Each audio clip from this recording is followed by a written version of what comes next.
অসমৰ মাননীয় মুখ্যমন্ত্ৰী ডক্টৰ হিমন্ত বিশ্ব শৰ্মাদেৱ মৰাণ অভয়পুৰ গ্ৰাম্য প্ৰকল্প শুভ উদ্বোধন কৰে। লগতে কেইবাটাও আঁচনিৰ আধাৰশিলা স্থাপন কৰে। মহিলাসকলৰ উদ্যমিতা আঁচনিৰ 10,000কৈ চেকো মহিলাসকলৰ মাজত বিতৰণ কৰে।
এতিয়া অসম মেলা 3.0 আঁচনিৰ অধীনত নিৰ্মাণ হ'বলগীয়া মৰাণ বিদ্যা পথৰ আধাৰশিলা স্থাপন কৰা হ'ব।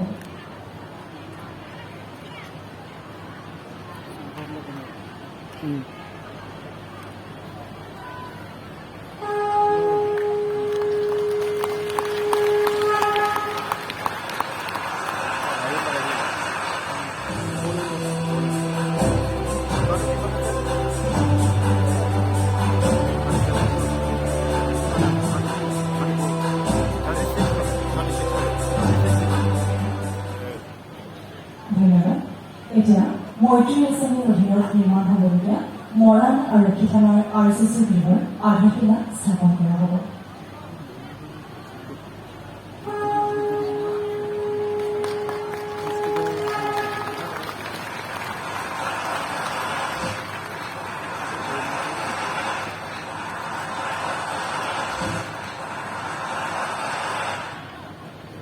মাননীয় মুখ্যমন্ত্ৰী মহোদয়, খবৰ কেনেকুৱা? সকলোৰে ভাল? ৰাতিপুৱা কেইটা বজাত আহিছে? 8টা 5টাতো আহিছে। আচ্ছা, কোনে কোনে ৰাতিপুৱা 5টা বজাত আহিছে? হাত ডাঙৰ।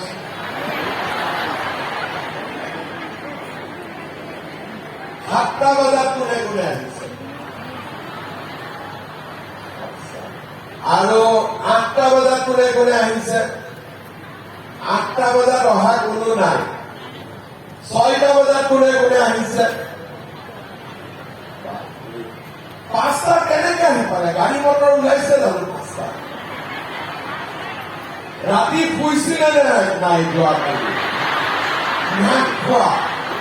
ঘৰত কেইটা বজাত উঠি গল? 3টা। আৰু ইয়াত আহি 5টাত পালে নে ঘৰৰ পৰা 5টাত ওলাইছে? ইয়াতে আহি কেইটাত পাইছে? 5টা। ঘৰত চাহ কোনে বনালে আজি? কোনেও বনোৱা নাই।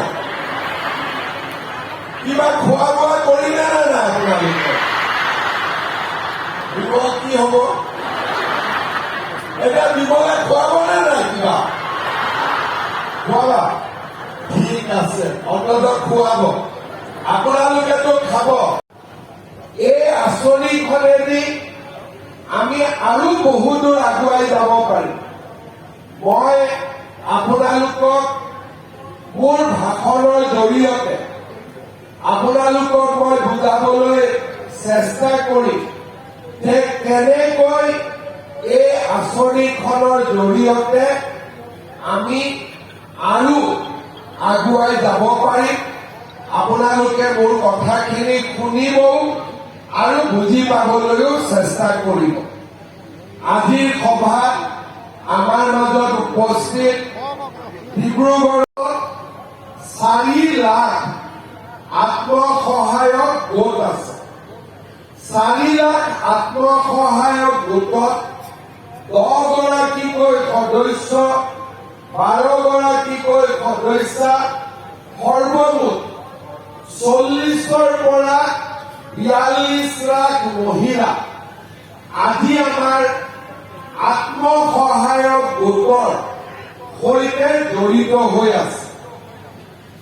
আমি বহুদিনৰ পৰা আত্মসহায়ক গোটৰ এই ব্যৱস্থাটো সমৰ্থন কৰি আহিছো আৰু যোৱাবাৰো আমি প্ৰতিটো আত্মসহায়ক গোটক ৰিভলভিং ফাণ্ড হিচাপে 25,000 টকাকৈ দিছিলো আৰু পৰৱৰ্তী সময়ত বহুতো গ্ৰুপে বেংকৰ পৰা লোন আদিৰে আমাৰ আত্মসহায়ক গোটৰ এই গোটেই আন্দোলনটো শক্তিশালী কৰিছিলে।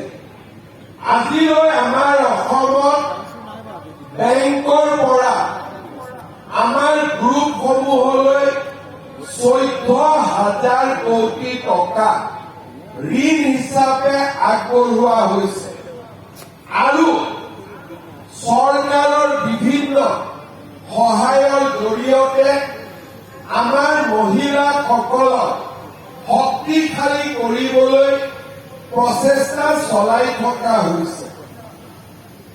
আমি ইমান দিনে মহিলাসকলক যি সহায় আগবঢ়াইছিলো সেয়া আছিলে গোটৰ জৰিয়তে। এইবাৰ আমি এটা সিদ্ধান্ত লৈছিলো যে আমি গোটক শক্তিশালী কৰি থাকি কিন্তু গোটৰ লগতে ব্যক্তিগতভাৱেও আমি এই গোটসমূহৰ সদস্যসকলক সহায় কৰিব পাৰো নেকি? যেতিয়া মই এই বিষয়টো আমাৰ বিষয়াসকলৰ লগত আলোচনা কৰিছিলো তেতিয়া দেখা গৈছিলে যে 40 লাখ মহিলা আমি যদি সহায় কৰো 10,000 টকা দি যদি আৰম্ভ কৰো আমাক 4,000 কোটি টকা লাগিব। যে নহয় আমাৰ গোটৰ একাউণ্টেৰে আমি গোটত জমা দিব খোজা নাই, কোনো কথা নাই। আমি কি কৰিম? এই 10,000 টকাৰে আমি নিজাববীয়াকৈ এটা ব্যৱসায় আৰম্ভ কৰিম। গাহৰি, কুকুৰা, চিলাই মেচিন যি আমি ভাল পাওঁ, আমাৰ বিশ্বাস আছে খেতিত য'তে আমি লগাব নোখোজো কিয়, যে আমাৰ বিশ্বাস আছে আমি 10,000 টকাটোৰ উচিত ব্যৱহাৰ কৰিব পাৰিম। আপোনালোকে নিজে টকাটো খৰচ কৰক, চৰকাৰৰ কোনো আপত্তি নাই। দ্বিতীয়তে, কোনোবা মহিলাই ভাবিব পাৰে যে মোৰ আত্মবিশ্বাস কম আছে, 10,000 টকা মই খৰচ কৰিম, ব্যৱসায়ো নহব, টকাটো এনেই যাব, তেতিয়া আমি কি কৰিম? আমাৰ হাজবেণ্ডৰ ব্যৱসায় আছে, খেতি আছে, কোনোবাই সৰু দোকান কৰি আছে, তাতেও যদি আমি টকাটো লগাই দিওঁ আমাৰ কোনো আপত্তি নাই। আমি 29,695টা পৰিয়ালক আমি অৰুণোদয় আঁচনি প্ৰদান কৰিছো। টিংখনত আমি 2,034 গৰাকী ছাত্ৰীক নিযুত মইনা আঁচনি, টিংখন সমষ্টিত 51,624খন আমি ৰেচন কাৰ্ড দিছো। আপোনালোকৰ মই নতুন উপহাৰ এটা দিবৰ কাৰণেও যত্ন কৰো। এতিয়া আপোনালোকে চাওক, কংগ্ৰেছৰ দিনত আমি কি পাইছিলো?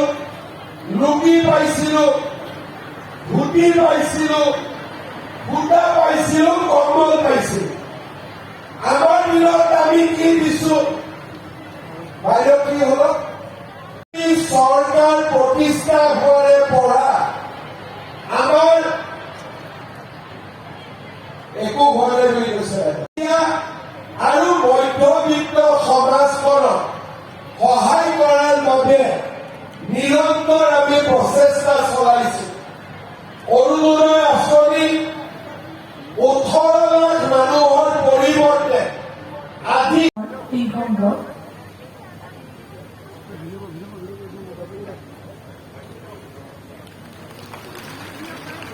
প্ৰাৰ্থনা গ্ৰাম্য সংগঠন খোৱাং ব্লক,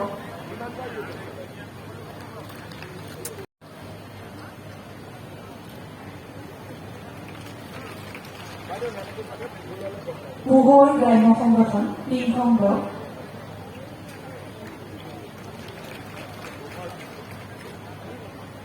আৰুমন গ্ৰাম্য সংগঠন 3খন ব্লক,